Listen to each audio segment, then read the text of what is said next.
What's going on, Cougar fans? Peter Borkowski here on the Cougar Sports Network, bringing you this edition of Coaches Weekly. And once again, I'm joined by the head coach of the CUC men's basketball team, Coach Surles. Coach, welcome back to the show. Excited to talk to you today. Absolutely. And you guys opened up your season this past weekend, taking a trip down to Greenville University on Saturday. Unfortunately, dropping the season opener 109-96. But before we kind of get into more of the specific details about some of the players, some of the other things that happened, just kind of talk about your general takeaways from that Saturday. Obviously, you didn't come away with the win, but you're also playing a very challenging team to play in Greenville just due to their style. So kind of what were some of your main takeaways from that Saturday opener?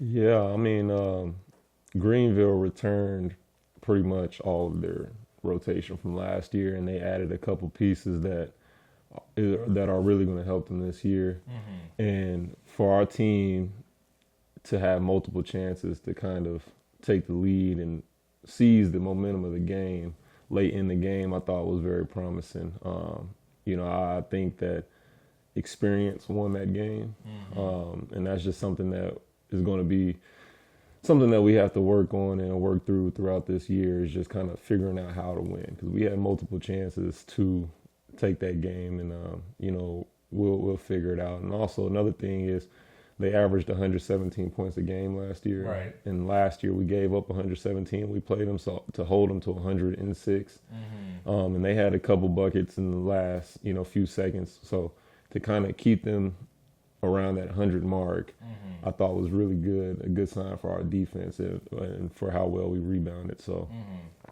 Well, I'm glad you mentioned, that ability to close out games, to find, hold on to the momentum, and, you kind of got to figure it out quickly, because as we'll talk about later, conference play opens up next week. Mm-hmm. So what are some of the secrets? I know you talk about just getting more experience, but what are some of the quick fixes this team can make now to be able to close out close games like that, to be able to pull ahead in the last couple minutes, clutch time, whatever it is? Just what are some of those immediate fixes you think that this team can make?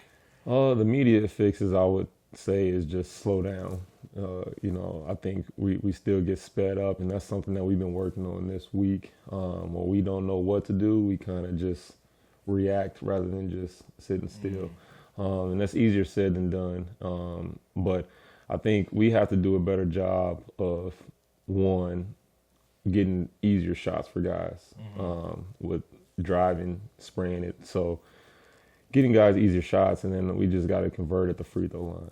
I think we shot very well from the free throw line, but we did miss about 7-8 free throws, which came back to be a big difference in the game. So get to the free throw line, make free throws, finish at the rim, and then get easier shots. I thought defensively we played extremely well. So I think on the offensive end, we just have to be patient and just work for everything that we get. Yeah.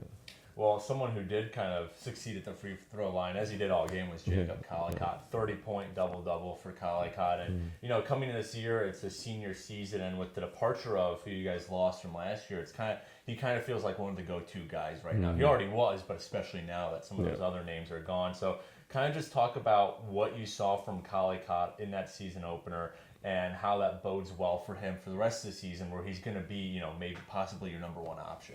Yeah, I think it's been solidified and it's been understood throughout the offseason that Jacob was the alpha. And I think guys are okay with that because he's proven it. It wasn't just given to him. And I think everyone on the team has accepted their roles. And Jacob has done a great job this offseason of growing as a leader, being able to play at multiple speeds, doing less. Because last year and even the year before, he would have times where he can get a little chaotic, a little sporadic. But he played with a lot of poise, and I thought that when he played confident and under control, that kind of, fizzled down to the team and, gave them some confidence and some control. So, I'm excited to see what he does this year. I think that he will be our number one option, and teams around the conference will also know that. Right. So other guys will have to step up, but as long as he's being consistent and doing what he does best, which is, scoring around the rim, and then, obviously blocking and defending the rim, and, just being a pest on defense, I think the game will always be simple for him. Right. Yeah. Well, you mentioned conference play, and it starts next week for you guys. You're welcoming IIT2 Geisman Gymnasium on Tuesday. And, you know, it's a little unusual for teams to play one non-conference game and then head into conference play as you guys are doing. So can you talk about maybe some of the challenges that come with playing a conference game so early in the season, but maybe some of the positives that you can take out of it too of facing IIT this Tuesday here at CUC? Yeah, I think the cons would be, since it's so early in the year, teams are still figuring things out. It's less to kind of scout and go off of. I think that's probably the hardest part. But I think the positives is it's a chance to get a 1-0 starting conference, get your guys some added confidence going into the conference play. And then two, I just think it's an opportunity where we can really show where we rank amongst the conference. Now, IIT, they will be a challenging game. They'll be very physical and pesky. They gave us some problems last year. I think they were up at halftime before we came back and won. And so I think it'll be a good challenge. And not only do conference games raise the stakes, I think this would be a good pressure game for our guys to learn, where we talked about having to learn how to win, where every possession is going to matter. Right. And we have to get this game. So, yeah.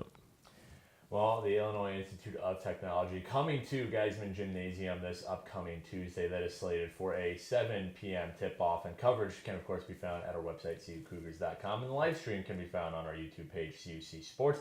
Coach Surles, thanks for joining me again today, and good luck against IIT on Tuesday. I look forward to talking to you about that game when we meet again next week. But until then, this is Peter Borkowski signing off of the Cougar Sports Network and wanting to say, as always, go Cougs! Go Cougs!